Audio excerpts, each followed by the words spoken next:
Bismillahirrahmanirrahim. Assalamualaikum warahmatullahi wabarakatuh.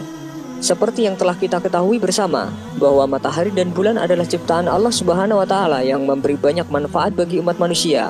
Keduanya silih berganti siang dan malam, menerangi seluruh jagat raya ini.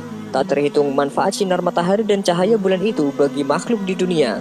Namun ternyata, terlepas dari manfaat matahari dan bulan, banyak hadis yang menyatakan matahari dan bulan akan dimasukkan ke neraka. Dari sini kita jadi tahu, neraka itu jauh lebih besar dari matahari, apalagi dibanding bumi, tiada bandingannya. Dalam hadis disebutkan, Rasulullah SAW bersabda, sesungguhnya matahari dan bulan adalah dua ekor sapi yang terluka dalam neraka. Asy-Syaukani menyebutkan hadis ini dalam Al-Fawaid Al-Majmu'ah, dan dia sebutkan pula untuknya sejumlah mutabi' dan syahid hadis lain yang menguatkan hadis tersebut. Matahari dan bulan seolah-olah seperti sapi jantan yang terikat dan dilemparkan ke dalam neraka di hari kiamat. Hadis sahih riwayat Tahawi dalam Mushikul Atsar dan disahihkan oleh Imam Suyuti dan Al-Albani. Lantas, apa dosa matahari dan bulan yang tak bernyawa itu yang sudah memberikan manfaat kebaikan bagi seluruh makhluk di dunia hingga akhirnya mereka dimasukkan ke dalam neraka? Menurut pembahasan para ulama, ada dua kesimpulan yang dapat kita petik.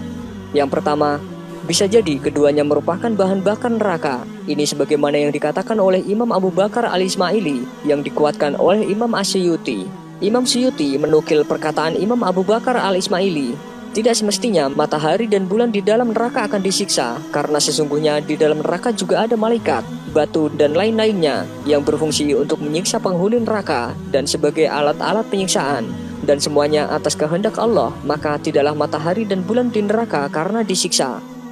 Maka dari itu di neraka ada malaikat yang ganas, ular ganas, kalajengking, batu, besi dan lain-lain, termasuk matahari dan bulan. Tidaklah mereka disiksa di neraka, akan tetapi malah justru akan menjadi alat penyiksa bagi orang-orang yang ada di neraka secara mengerikan, baik untuk kalangan manusia maupun jin.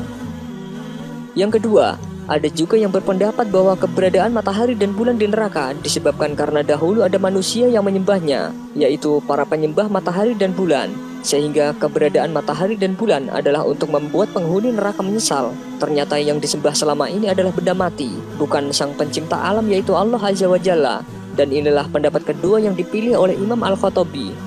Al-Khattabi rahimahullah berkata, keberadaannya di neraka bukanlah karena disiksa, akan tetapi sebagai penyesalan bagi orang-orang yang dahulu menyembahnya, yakni menyembah matahari dan bulan ketika di dunia, agar mereka mengetahui bahwa penyembahan mereka pada keduanya adalah batil atau tidak benar.